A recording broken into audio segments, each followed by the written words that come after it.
havia visto terras em que nunca mais choveu, terras em que o sol vai rachando o chão. Bom dia, Terras em que os 11 velhos 11 meninos rezam sexta-feira. Hoje é sexta-feira, meu. Sextou, mas sextou, vamos fazer o sextou com C, né? Pra gente doar cestas básicas. De cooperação. e aproveitando a distração prendeu o pássaro encantado. Bom dia, Galileu, Nicole, Pássaro encantado. Nicole Meio Ambiente, Galileu Lima, Bismarck, querida, nós vamos conversar daqui a pouquinho. Tão cinzento, Tuti, bem-vinda. solta, me deixa voar. Virivan, todo dia Virivan tá aqui. Você é que me faz voltar. Bom Essa dia. saudade que me Vai deixando aí de onde vocês são. Qual cidade? O Menino e o Pássaro Encantado é a música de hoje. Nós recebemos essa música ontem.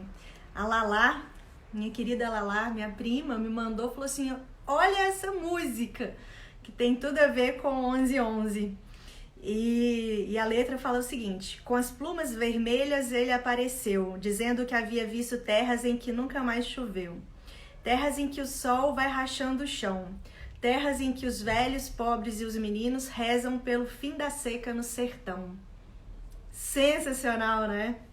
Essa música é do Cambota, Chico Mendes. Massa, né? Eu gostei.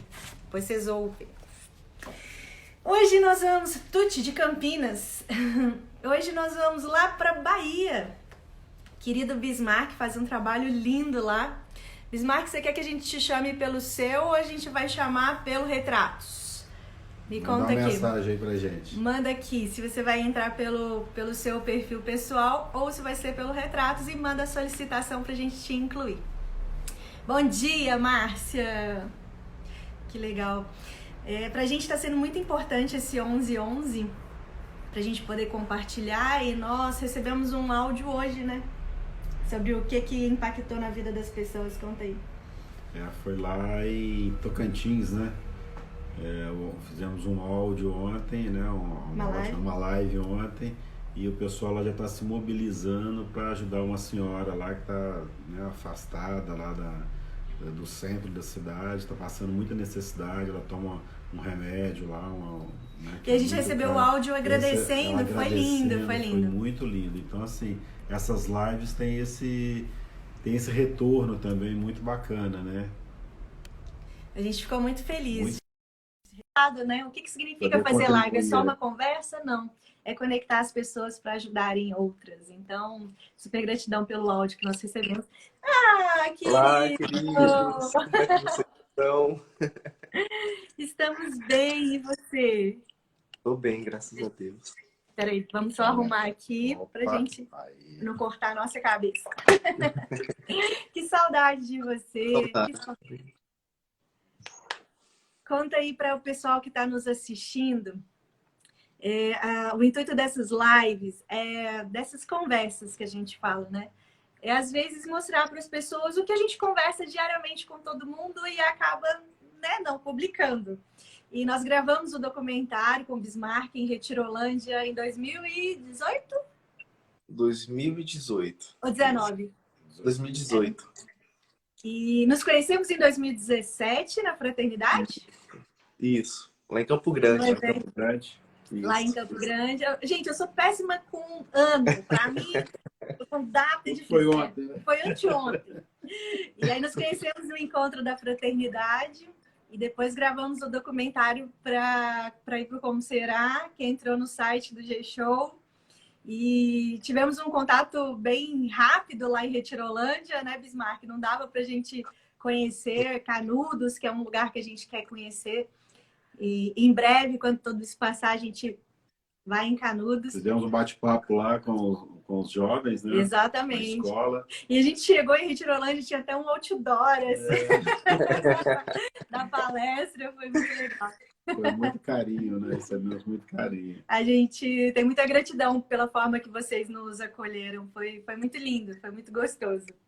A gente é fã, é seu fã e fã do trabalho. Digo mesmo, viu? Sou muito grato pela vida de vocês. posso dizer com muita certeza que vocês são peça fundamental, né, para que tudo isso esteja sendo construído. O retrato de esperança, a junção com a fraternidade, o apoio de vocês, a divulgação, a forma que vocês têm a sensibilidade de enxergar os projetos. Eu agradeço de coração pela vida de vocês mesmo. Imagina, a gente agradece pelas escolhas que vocês fizeram, né? Mas vamos lá, conta para o pessoal que está assistindo como que tudo começou. A história que você era um fotógrafo e aí você foi para a cidade. Na cidade você... Na cidade é ótimo, né? Que a gente fala interior de cidade. Sim. Né? E aí você verificou, você acabou tendo contato com uma pobreza que você não tinha contato antes, né? Por mais pobreza que tinha no sertão, que tem no sertão, foi a primeira vez que você abriu os olhos para esse tipo de morada, pessoas em situação de rua e tudo. Conta essa virada e depois a gente volta para Retirolândia, o trabalho que vocês fazem no sertão. Como Maravilha. Que tudo começou? Então, em 2015... o projeto nasce, né? Mas antes de nascer, eu venho de família muito pobre, né? Moro no interior, estou em Retirolândia hoje. Moro no interior da Bahia, uma cidade, no tempo tinha 8.000 pessoas, 8.000 habitantes. Hoje com 13.000. E por vir de uma família muito pobre, meu pai separado da minha mãe, eu sempre via aquela pobreza muito comum. Porque na minha rua, na minha cidade, todos eram muito iguais. Então, às vezes não tinham o que comer, às vezes não tinha como... Exemplo, eu passei alguns anos sem caderno para ir para a escola. Só que eu tinha outros amigos também na mesma situação. Então, a gente entendia, né? Não tinha aquela fantasia de que aquilo era muito ruim. Era ruim, mas nós não tínhamos ideia que existiam outras coisas além disso. Era compartilhado ali, era uma comunidade, né? Isso, exatamente. Eu fui crescendo, né? E fui aprendendo muitas coisas, né? Olhando as diferenças. Até que aos 14 anos, eu fui fazer um trabalho na casa de um amigo meu. E eu não tinha o que comer em casa, né? A gente tava assim, 2 dias sem ter o que comer, literalmente. Só água para beber mesmo. E água de tanque, água da roça. E a mãe do meu amigo estava reclamando com ele, porque ele tinha deixado todo o feijão, todo o arroz e alguns pedaços de carne na panela. Porque na mesma escola existia ali os pobres que estudavam, porque só tinha uma escola, e também os que tinham trabalhos, que podiam comprar as comidas. E eu achei aquilo ali um escândalo, né? Porque eu falava assim, nossa, eu também não comi, porque eu fiquei com vergonha, eu não pedi. E aí, a partir daquele dia, eu comecei a criar um senso muito de falar assim, é injusto, né? É injusto que alguns tenham tanto e não valorizem esse tanto, e que muitos tenham tão pouco e às vezes não tem nada. Não. E aí foi quando eu comecei com aquela angústia, mas não angústia pela humanidade, ao contrário, uma angústia de querer que aquilo tudo mudasse, de querer que todos tivessem o mesmo, ou não necessariamente o mesmo, mas todos os direitos deles preservados.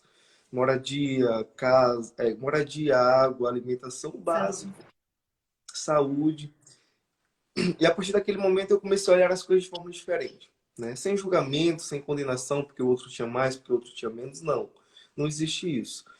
Mas com carinho, sabe? De entender que todos merecem e precisam do básico. E eu fui estudando, e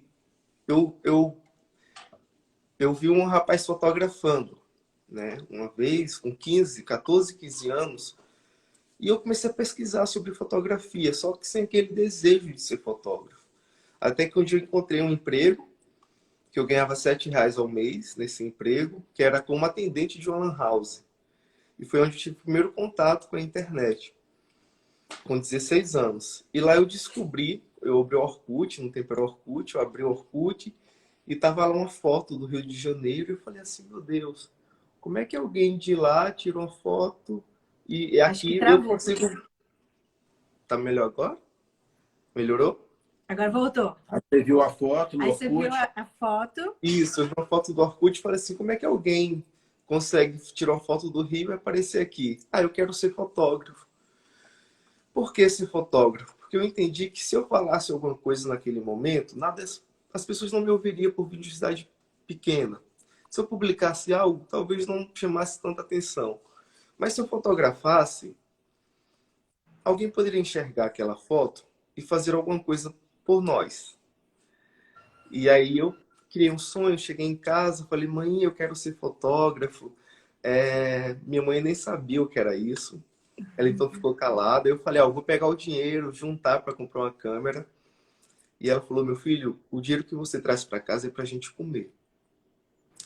E aí foi quando eu entendi. 2 anos se passaram, eu continuei estudando fotografia. Até que, aos 18 anos, a minha mãe encontra 2 empregos. Ela trabalhava no mercado, faxineira, e uma casa de família. E começou a ganhar R$ 70 por mês. 4 meses se passaram. Eu estava no ensino médio, no terceiro ano do ensino médio. E a minha mãe chegou em casa de 4 meses, depois de 4 meses de trabalho, e me deu um pacote. Falou assim, ó, é para você.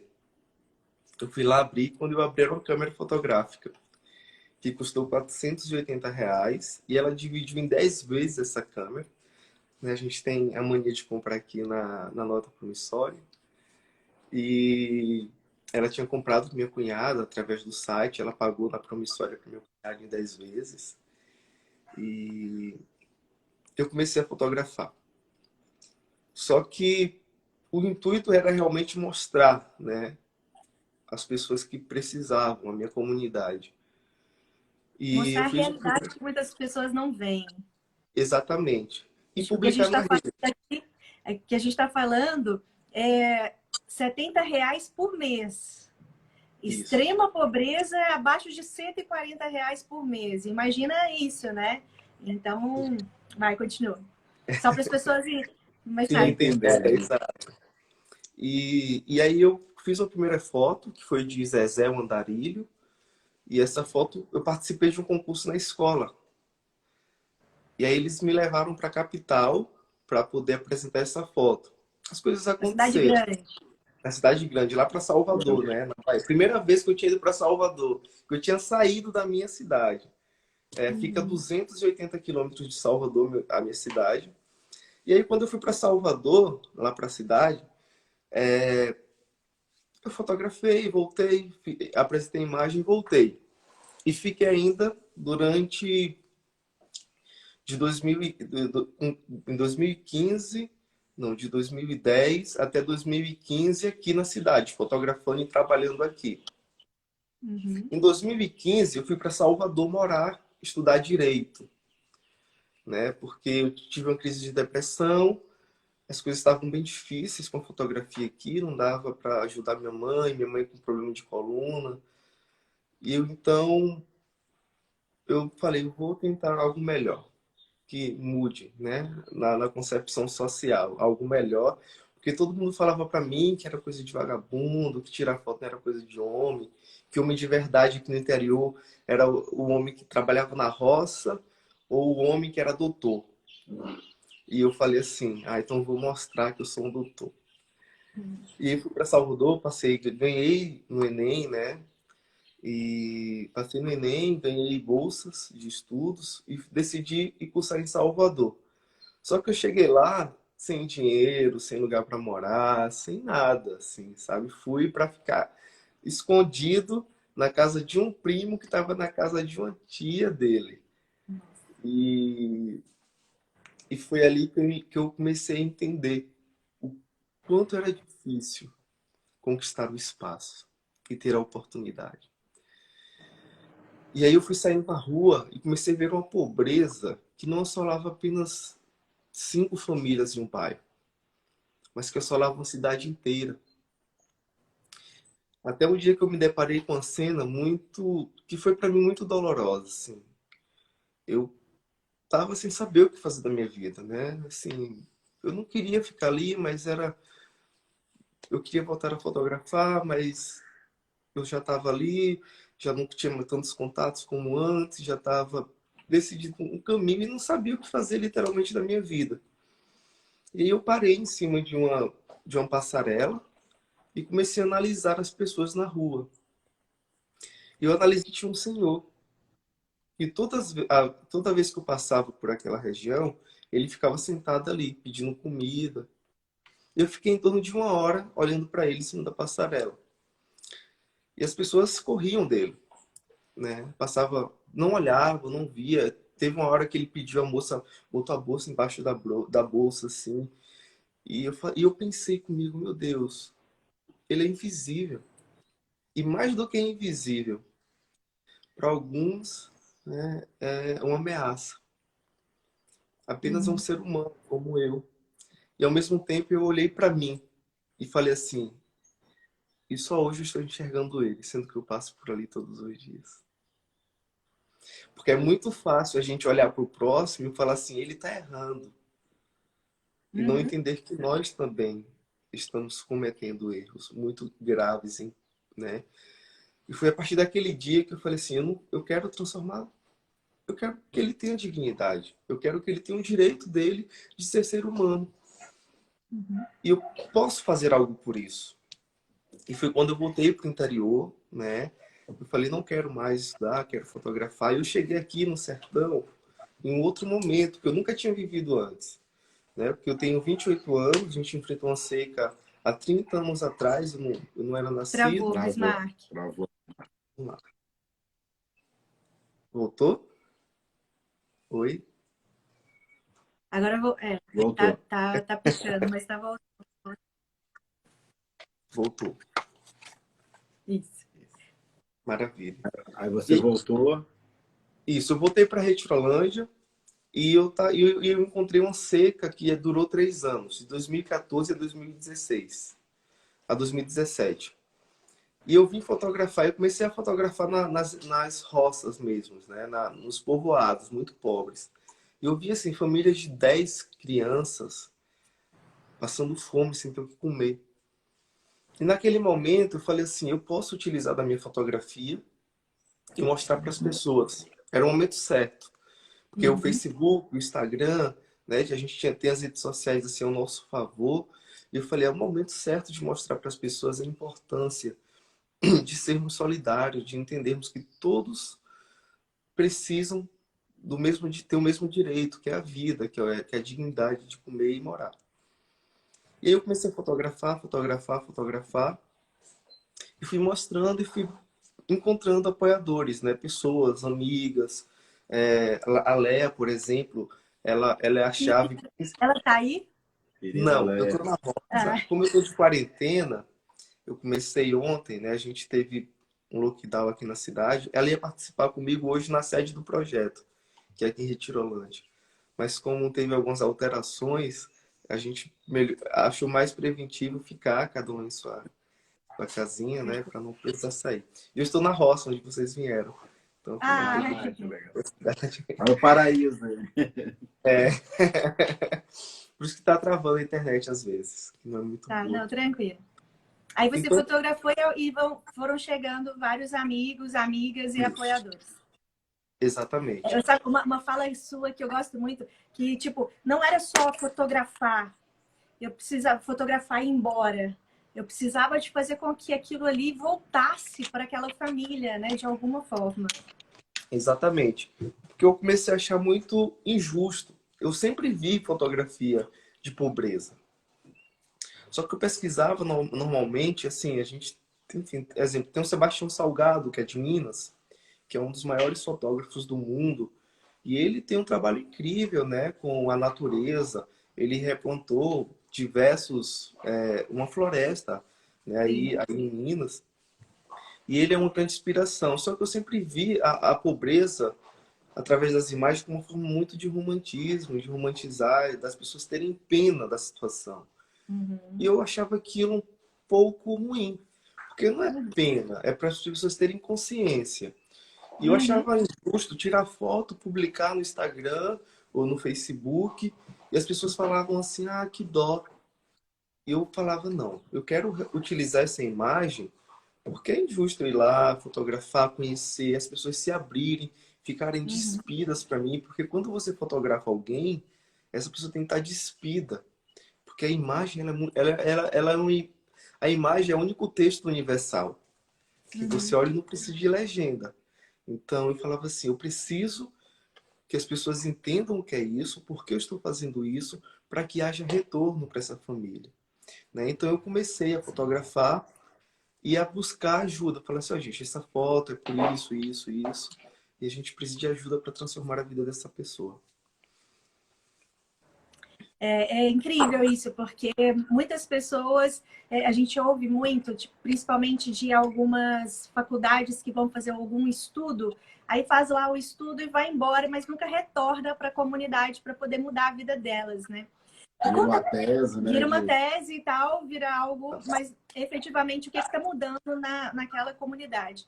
Conta a história do lixão, que você chegou e os meninos, aí você perguntou, né, mas vocês não vão para a escola?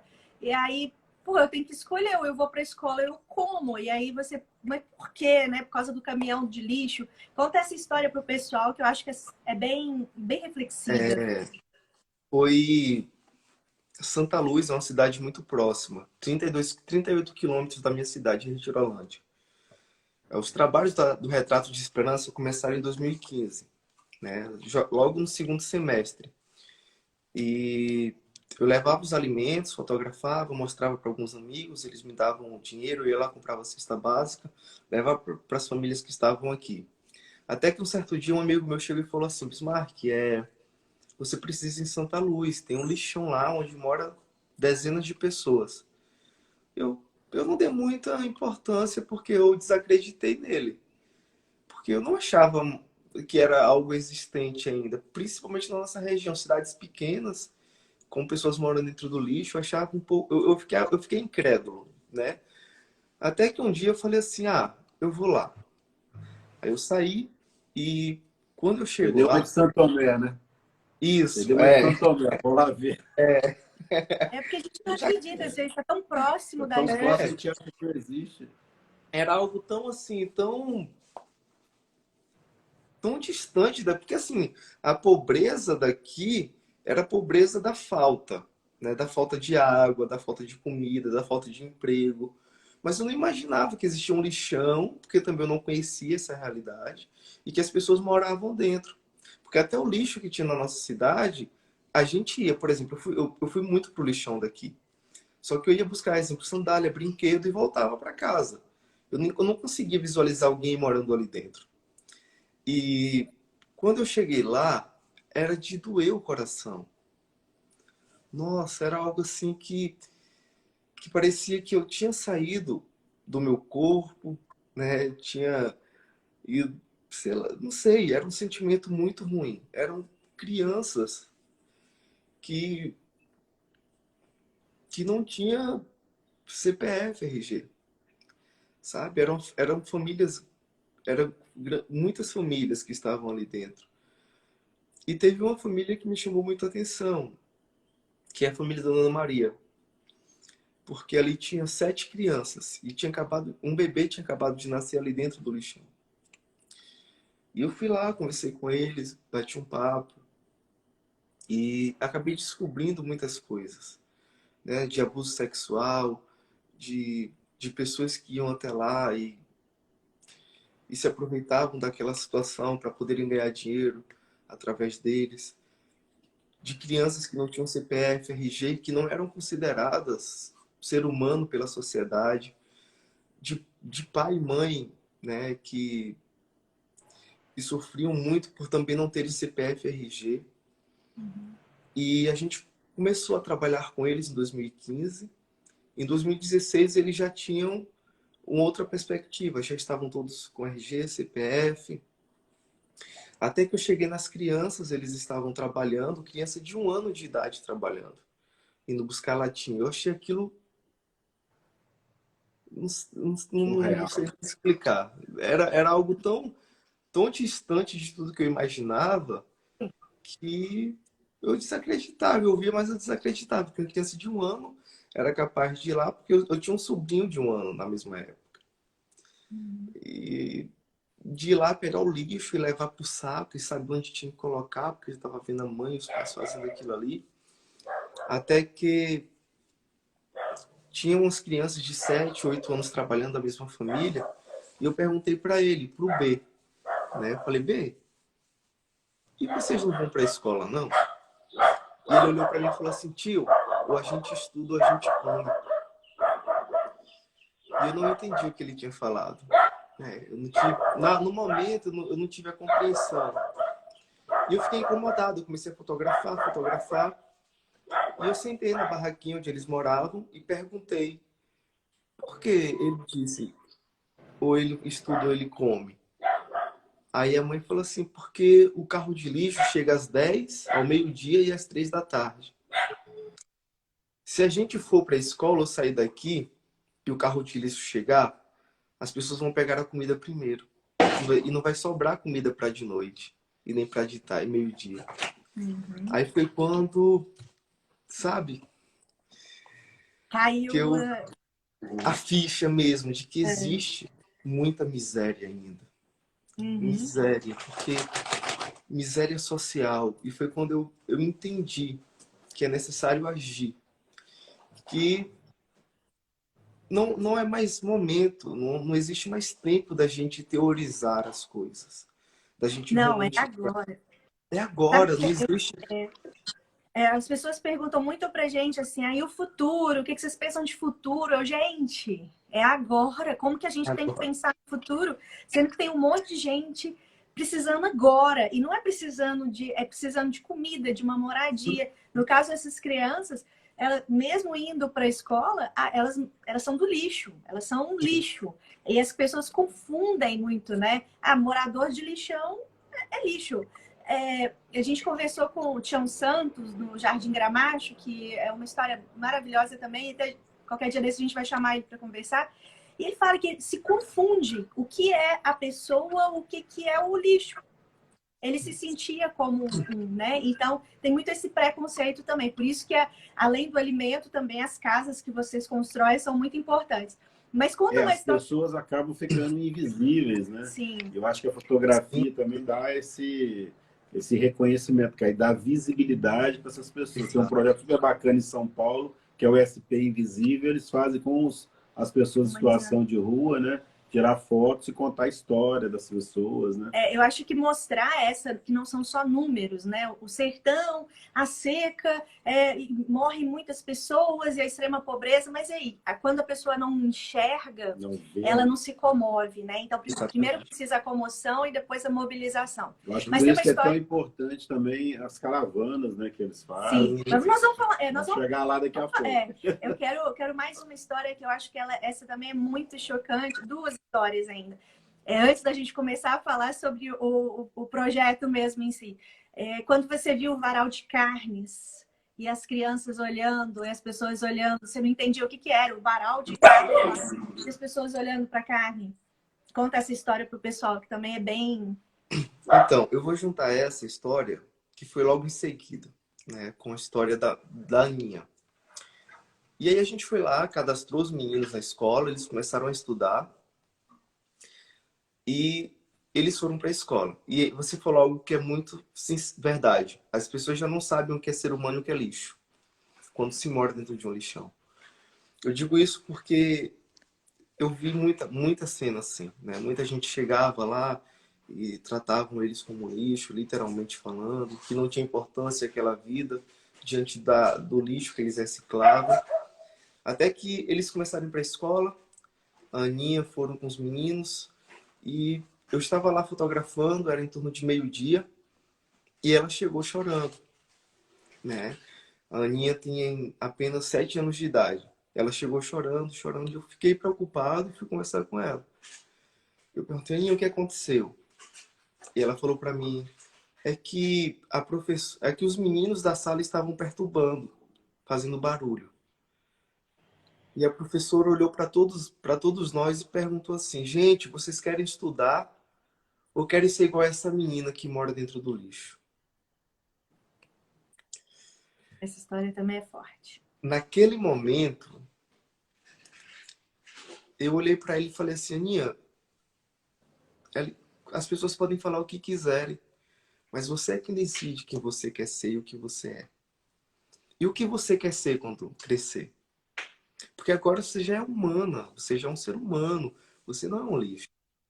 E ele olhou para mim chorando e falou assim: eu quero ser professora. Eu fiquei indignado dentro de mim, sabe? Eu fiquei com a fúria, assim, de como ela quer ser professora, sendo que ela acabou de ser excomungada por uma professora. E eu perguntei assim: mas por que você quer ser professora? E ele olhou para mim e falou assim: porque eu quero que todo mundo seja tratado com amor. Nossa, uma criança de 7 anos reproduzir isso foi uma surra para mim, assim, sabe? Uma surra mesmo. Porque eu fiquei irado. E aí eu lembro de uma passagem das escrituras que dizem que só conhecerá o céu aqueles que terem a consciência de uma criança, né? Que terem a alma de uma criança. Eu entendi que sim, que é isso. A gente não tem que bater no outro quando o outro bate em nós. A gente tem que amar o outro enquanto o outro bate em nós. E ela fez exatamente isso. Já que ela não quer mudar, eu quero crescer, ser uma professora para poder mudar o que ela não conseguiu. E aquilo mexeu muito comigo. E no dia seguinte eu volto, eu ia para lá todos os dias. Foi assim, foi um ano inteiro que eu ia todos os dias. E no outro dia eu cheguei e eu começava a descobrir coisas que eu não conseguia perceber, né? E nesse dia foi quando eu vi um varal de carnes. E aí eu perguntei, falei assim, porque tinha muitos cachorros lá dentro. Eu perguntei para a Dona Maria: mas Dona Maria, essas carnes, faz o que com essas carnes? Dá para os cachorros? E ela: não, meu filho. Essas são as carnes que eles não querem, que as pessoas não querem mais comer, e eles jogam no lixo, e a gente pega essas carnes e colocam no varal para secar, né? Para secar, e aí a gente come. Eu falei: sim, mas e por que as meninas ficam ali sempre? Sempre fica um ou outro, enquanto um trabalha, o outro fica olhando. E ela falou assim: meu filho, é para que os urubus não peguem a carne. E aí eu fiz essa imagem, né? Tem até no livro, no primeiro livro, e eu fiquei me questionando sobre aquilo. Como assim? Né? E aí eu fui descobrindo que eles brigavam mesmo. Eu cheguei lá um certo dia, era 7 horas da noite, 7 para 8 da noite. O horário que os mercados fecham aqui na região. E eu cheguei exatamente na hora que os donos do mercado mandaram os funcionários jogar o lixo fora. Gente, um escuro total.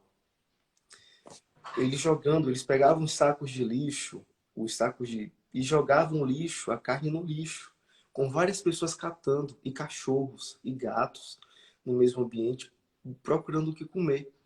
Aquele dia eu fiquei indignado, né? Porque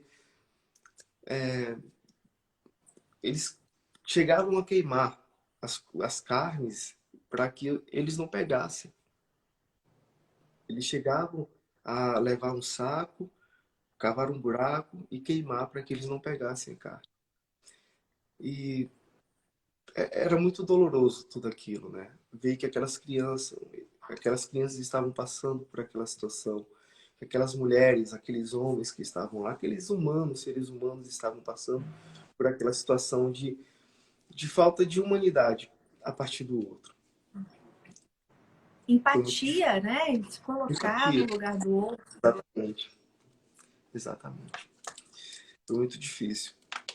Nós conseguimos construir 3 casas, dividimos para a família que são de 12, 14 pessoas, 3 casas e um canil, né? Nós construímos o canil para Dona Maria, que hoje está lá, ela recebe um valor mensal para cuidar dos animais.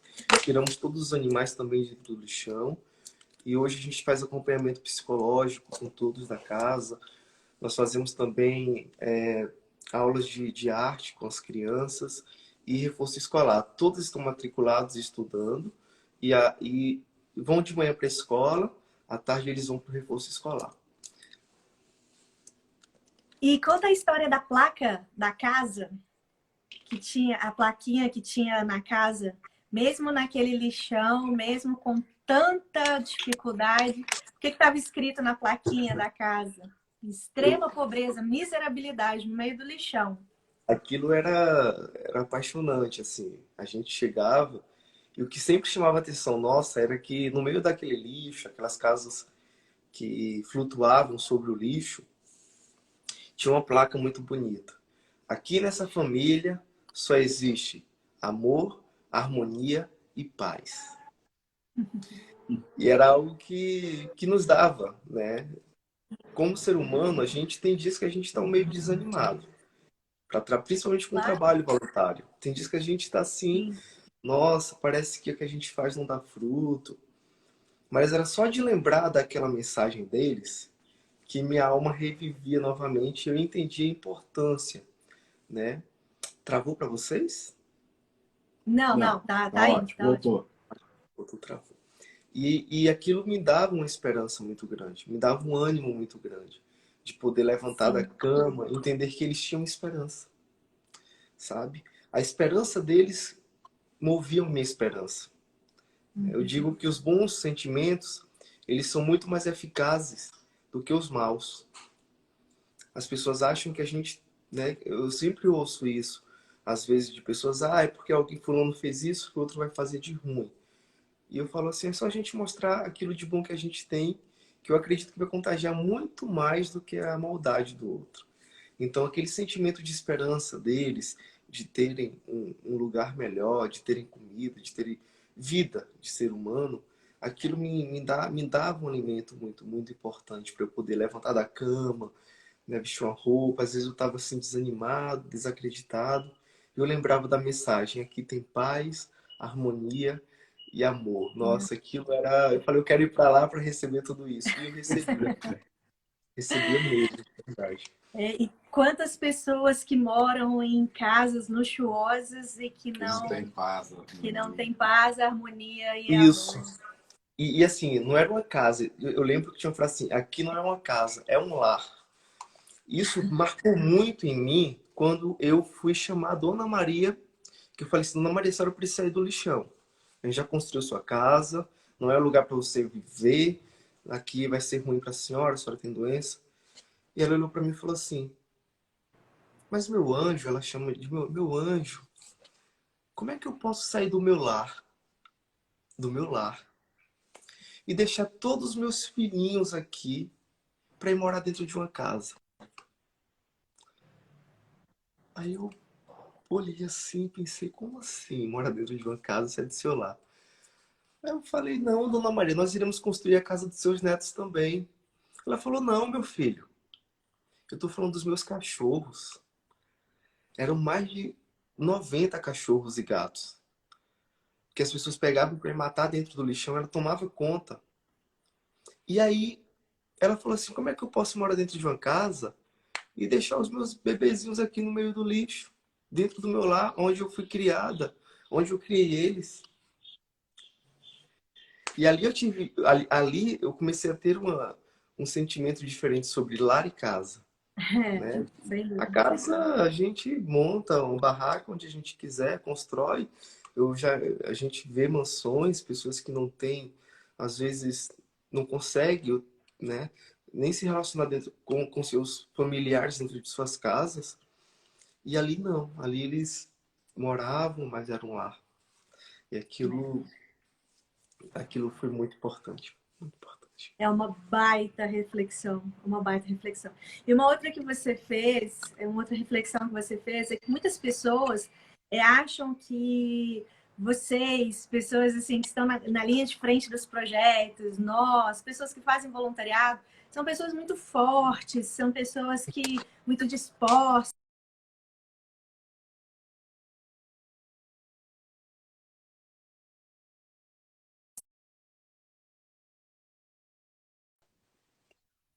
Tra- Travou. Voltou? Agora voltando. Então, assim, que Tá são ótimo.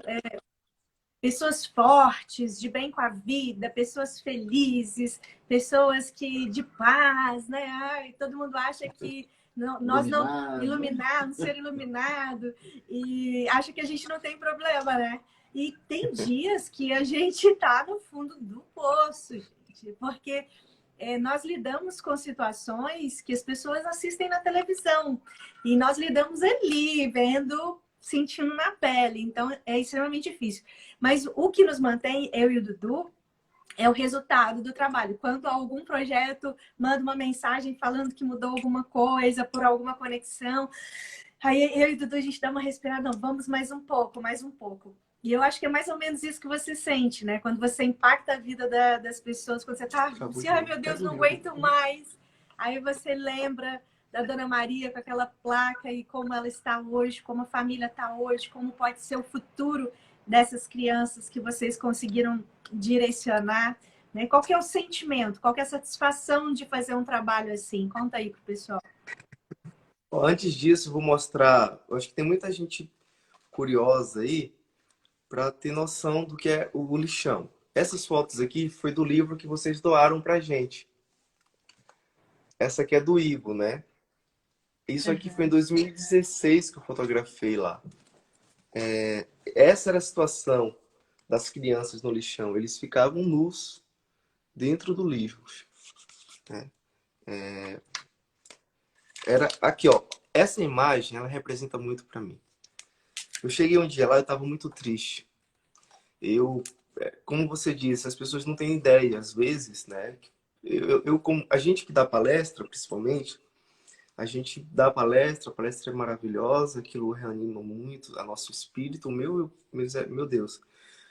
E muita gente fala assim, nossa, eu queria fazer o que você faz. Eu queria ser como você. E eu gosto de falar assim, você é tão importante quanto eu, fazendo aquilo que você faz para o mundo.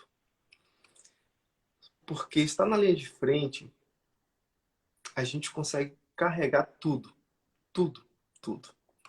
Mas estar na linha de frente também tem seus benefícios. Por exemplo, ver uma cena dessa, dentro de um lixão, sorrisos. As crianças, eles tomavam... A chuva caía dentro dessa tampa de água e eles tomavam banho ali dentro. E eles sorriam bastante. Alegria, emoção. Tem outra imagem que é essa aqui, que remete muito para mim. É essa, do B.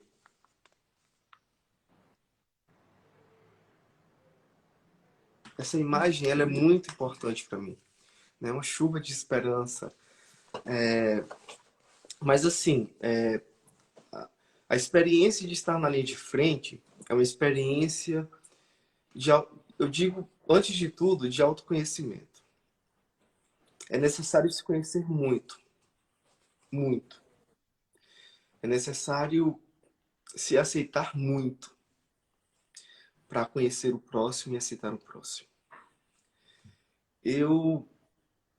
Antes de me tornar o Bismarck Araújo, presidente do Retrato de Esperança, eu tive 8 meses de mochileiro, né? Eu saí pela Bahia inteira, sem dinheiro, sem comida, sem cartão de crédito, sem nada. Somente com algumas roupas e uma mochila, andando a pé, pegando carona de caminhão, ficando sozinho durante semanas, buscando a mim mesmo. Né? Buscando quem é Bismarck Araújo, com que ele fica furioso, com que ele fica irado, com que ele se estressa, porque nós somos seres humanos, nós temos raiva, nós sentimos, né? Mas o que realmente engatilha, né? Faz com que aperte o botão onde ele explodir? O que é que desanima Bismarck? O que é que faz com que Bismarck não queira sair da cama? Porque tem aqueles dias que a gente não quer ver ninguém, não quer nem olhar para a nossa família, a gente não quer enxergar ninguém. A gente quer ficar quietinho. Nem a gente, nem a gente mesmo. Olhar no espelho. E aí foi quando eu falei assim, é necessário que eu me conheça. Que eu entenda quem eu sou, para que eu possa, aí sim, entender quem o outro é. Porque, é como eu sempre falo, na teoria tudo é muito bonito. Na teoria tudo é muito mágico, tudo é muito inspirador. Vocês falam algo que é muito importante. A teoria, a palavra inspira, mas a atitude arrasta. É incrível, mas é verdade. A atitude, ela arrasta. E foi quando eu entendi que eu precisava me conhecer, entender quem sou eu, Qual é o propósito? Qual é o meu propósito aqui? Porque a coisa mais fácil que nós temos a capacidade é de amar. E do lado contrário é de se perder e de odiar. A gente tem muita facilidade de amar e de odiar ao mesmo tempo. Só que não existe amar e odiar ao mesmo tempo. Ou a gente odeia ou a gente ama. De uma fonte não pode jorrar duas águas. Então, é muito mais fácil amar. Só que também é fácil odiar. Porque a gente fica muito frustrado com tudo que existe no nosso país, no mundo. Com todas as desigualdades, com todas as falácias. A gente fica triste com todas as situações. E na estrada e nas comunidades também tem pessoas que às vezes não querem ajuda. E a gente também fica desanimado com isso. Mas quando a gente se conhece, a gente entende que o outro é igualzinho a mim.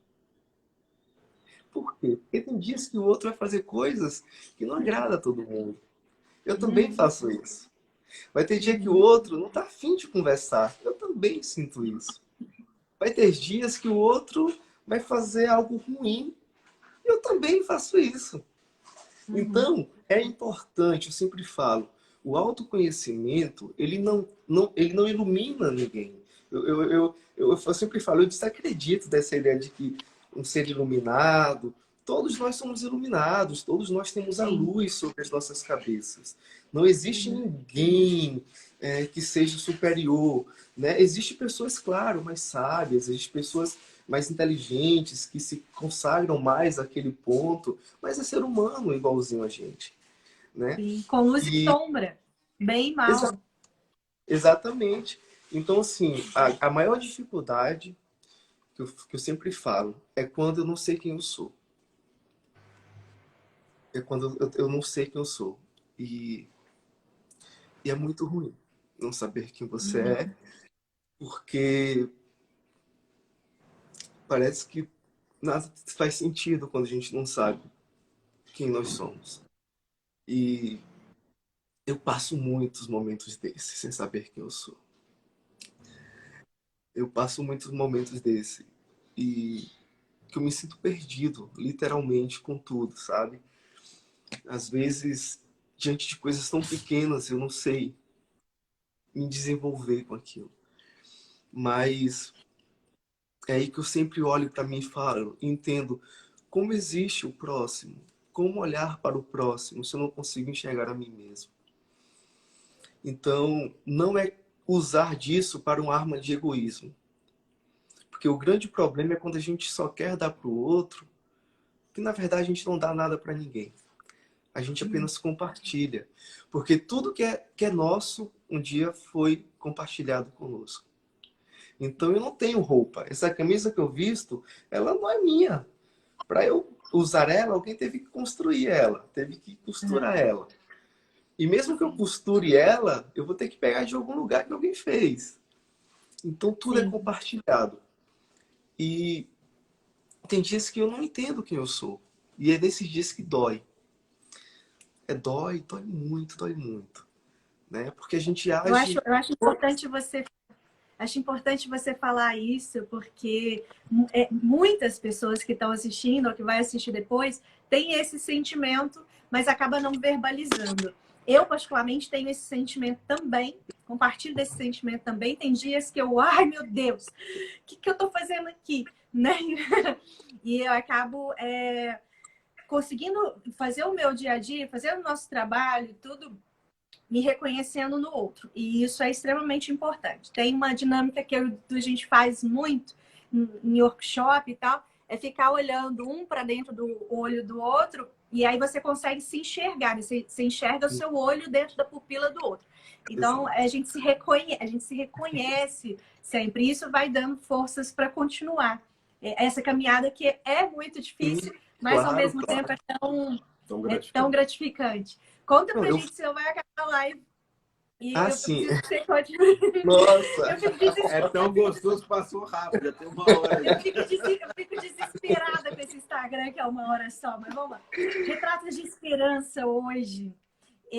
Quais os projetos que vocês têm? Construir casas, as oficinas, além da alimentação e As tudo. caravanas, As que é super caravanas, importante. super importante, porque existem muitas caravanas fora do país e eu acho que é super importante as pessoas e o brasileiro conhecer o nosso país também. Então, fala das caravanas e fala como que as pessoas podem ajudar o projeto para a gente Nossa, poder expandir ainda.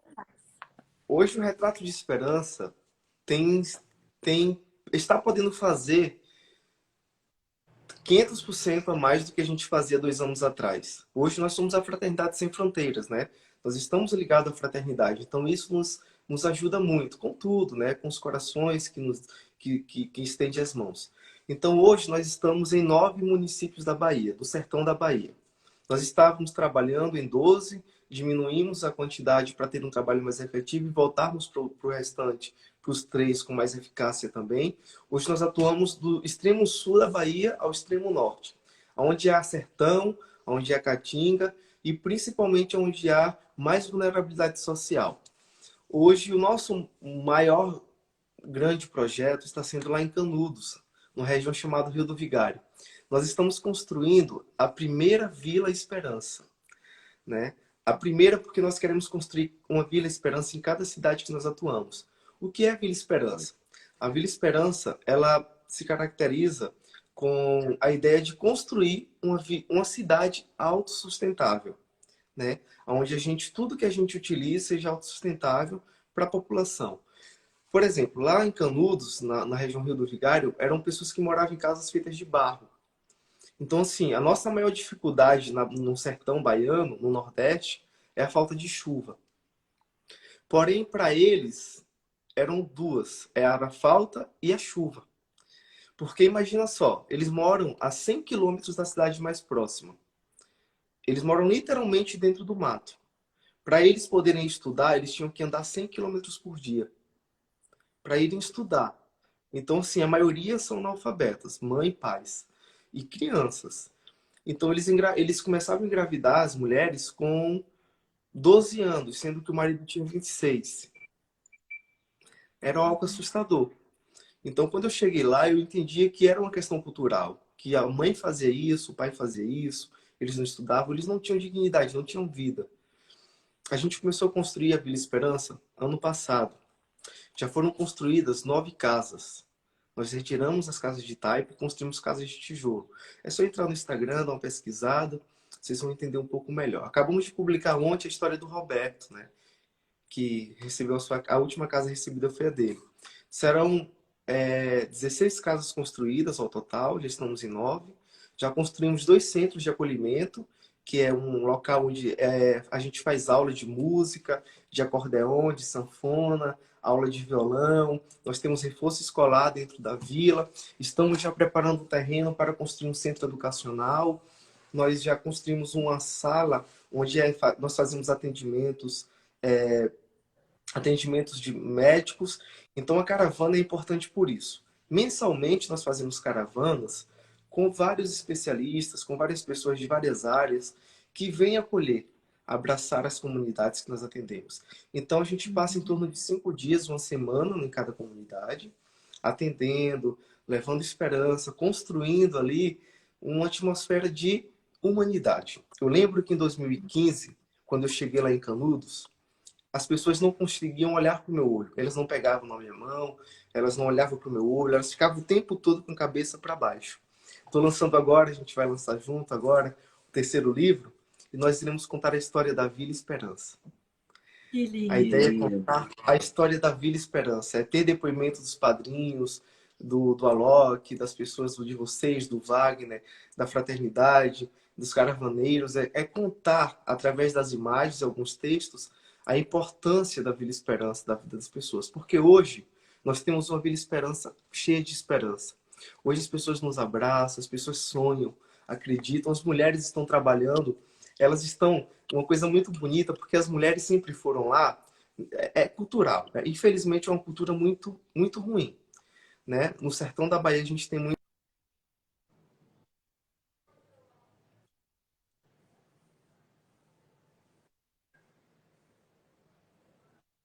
Travou. Travou.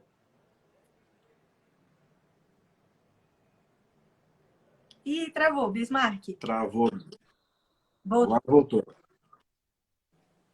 Voltou? Pronto. Agora voltou. Só para finalizar, eu falo assim, lá as mulheres elas faziam o quê? Casavam com 12 anos de idade e viviam somente em casa. Não podia sair, não podia, enquanto o marido fosse ao bar, ela não podia fazer nada. Hoje, nós não chegamos a impor nada, a gente não impôs nada sobre eles e elas. A gente apenas deu outras oportunidades para eles e para elas. Os homens começaram... A gente vai muito casal nas caravanas. Então, eles começam a ver como um homem realmente trata a sua esposa. É diferente. Isso é o exemplo. O exemplo arrasta. Exemplo arrasta. Não precisa te falar Então, nada, é só não precisa falar nada. Conselho ajuda, exemplo arrasta. Isso, exatamente. Então, hoje, as mulheres não querem mais casar com 12, com 14 anos. Querem estudar. Isso é muito Já importante. tem uma perspectiva. As crianças, eu perguntava, o que é que você quer ser quando crescer? Eles não sabiam. Na primeira caravana, foi uma médica que trabalhou com eles ali. Antes de ser médica, ela é ser humano. Então, ela fez uma amizade linda com aquelas crianças. E no último dia, as crianças descobriram que ela era médica. E aí eu perguntei, quando foram embora, o que é que vocês querem ser quando crianças? Crianças. Ou quando crescer as crianças? Eu quero ser médica. Porque viu que uma médica estava ali, sendo ser humana. Então, hoje, as crianças, eles sonham, eles acreditam. As mulheres estão fazendo... Elas estão jogando futebol. Elas nunca faziam atividades. Teve mulher que perdeu 6 quilos em um mês. Olha, Estão fazendo dança e futebol. A gente está com aulas de dança e futebol para as mulheres. Artesanato, tá uma coisa linda. Vocês precisam vir para entender melhor. Nós vamos. Quando eles passar, nós vamos se passar, todo mundo vai. Esse ano a gente ia passar aí, mas infelizmente tá. A Thaís Gabriele falou, espero poder ir nas próximas férias. É isso aí. Estamos Vão aqui nas caravanas para a Vila da Esperança. Bismarck, querido, tá chegando ao fim da nossa live, da nossa hora. Passou rápido. Quando é bom o papo, o negócio passa rápido Nossa, demais. tá passando muito Meu rápido. Deus do céu. Olha, e eu tava muito ansioso. Chegando na sexta-feira, né? Eu tava ansioso com essa live, porque assim, o meu trabalho no projeto, como o projeto deu uma crescida dentro dele mesmo, né, das pessoas virem trabalhar, ajudar, eu tô mais na linha de frente ali de ir visitar, fotografar e dar palestra. Então, assim, tem um ano que eu não faço palestras. E tem um ano que eu não converso tanto. Então, eu falo, nossa, será que eu vou desenvolver bem? Mas agora eu tô renovado. Foi lindo.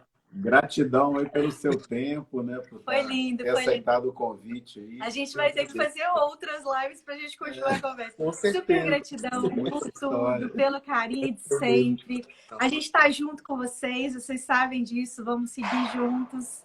E em breve a gente vai estar para um abraço de coração, se encontrando por aí. Um beijo. Beijo bem grande no seu coração. Manda um beijo pra lá. Também. Mando sim. Ai, que delícia, beijo. Amamos vocês. Amamos vocês. Ai, gente, é um projeto incrível. Projeto incrível, Retratos Esperam lá em Retiro, Holândia, né? Então foi um trabalho enorme lá nas 9 cidades, né? Muito. A Vila da Esperança, Canudos. Exatamente. Então, quem puder ajudar, entra aí no perfil deles. Retratos da Esperança. Isso. E a gente vai publicar essa live, vai salvar ela no feed. Para quem não assistiu, manda aí o aviãozinho para as pessoas assistirem, os amigos de vocês. E o Bismarck é uma pessoa incrível. A gente é apaixonado por ele, pelo projeto. E espero que vocês apoiem também. Hoje o projeto é um braço da Fraternidade Sem Fronteiras. Que é outro projeto lindo. Que nós também fazemos parte. Temos muito orgulho de vestirmos a camisa. Então nós esperamos que vocês também apoiem.